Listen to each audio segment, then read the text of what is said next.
The phone vibrated on the counter, its glow piercing the dim kitchen like a lighthouse in fog. I paused mid-sip, the coffee scalded my mouth as I read the message. At my ex's place.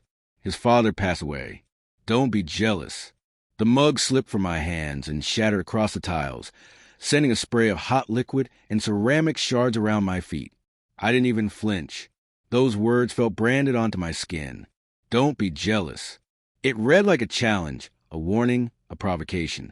Leia knew exactly what she was doing when she wrote it. For weeks, she had been drifting further from me, and I'd been too willing to ignore the signs. Missed calls, vague excuses, the unfamiliar scent clinging to her scarf. I had told myself it was work stress or her mother's illness. I had rationalized every strange behavior, but this text, so casual, so cold, split my reasoning apart. Why was she there? Why now? And why mention jealousy at all, unless there was something to hide? The apartment suddenly felt airless, the faint buzz of the fridge loud enough to rattle my nerves. I paced, socked feet brushing against the worn edges of the hardwood, while memories of the past month looped relentlessly in my head. Her forced laughter, the way her phone always rested face down, the late-night errands that never added up. My fingers hovered above my phone, itching to call her and demand an explanation, but fear froze me. Fear of a lie, fear of the truth. Without thinking, I snatched my keys and jacket, the leather creaking as I shrugged it on and bolted out the door. The drive blurred into streaks of neon signs and rain-slicked asphalt. Windshield wipers screeched. My heart beat a frantic rhythm against my ribs. I didn't know what I would say when I arrived at Marcus's place. I only knew I couldn't sit in that apartment drowning in questions anymore. His house hadn't changed. A tired duplex on the edge of town, the porch sagging like a heavy sigh, the windows dull with grime. I'd been there only once before, when Leia came to collect some old books. Even then, Marcus's eyes had lingered on her too long. It wasn't anything he said, it was the weight of their history, a history I could never touch. Now, parked across the street, I saw the front door ajar, a slit of darkness spilling out like a warning. Rain drummed against the roof of my car as I gripped the steering wheel. Marcus's father had died. Leia had mentioned it in passing days ago. Her tone clipped, rehearsed. But why go to him alone in the middle of the night? Why not tell me? My mind swirled with images I hated. Her hand on his arm, their heads bent close. Ghosts of intimacy lingering between them. I thumbed out a text. You okay? Need me to come get you? My finger hovered before pressing send, as if my message might ignite something I couldn't control. No reply. The silence sat heavier than a lie. I stepped out into the rain, cold needles soaking through my jacket, and crossed the street. The porch groaned under my weight. Inside, the house smelled of stale smoke and something faintly sweet, vanilla her perfume. My stomach knotted. The living room lay dim and cluttered, a sagging couch, empty beer cans, the low hum of a TV deeper inside. No sign of either of them. Leia?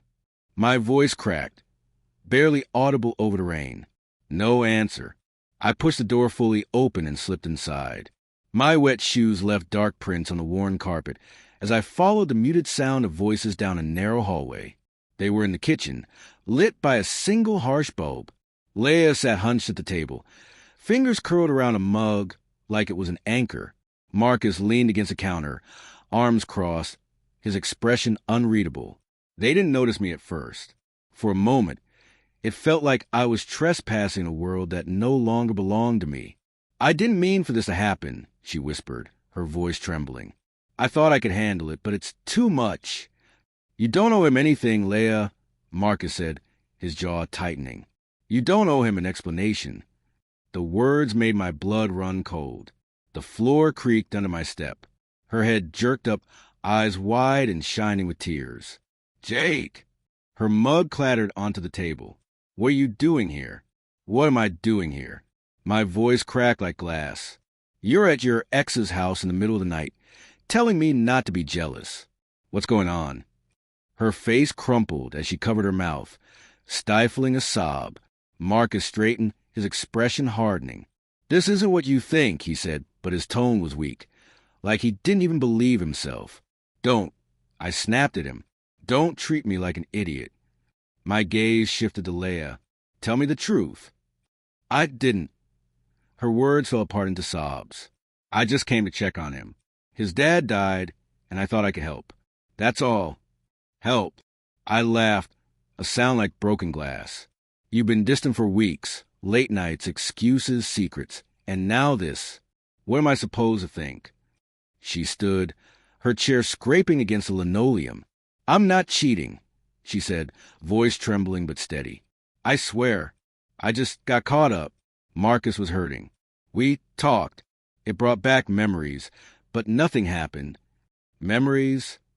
The word hit like a blow. What kind of memories make you forget who you were with? Her eyes flicked to Marcus, then back to me, and in that fleeting glance, I saw it.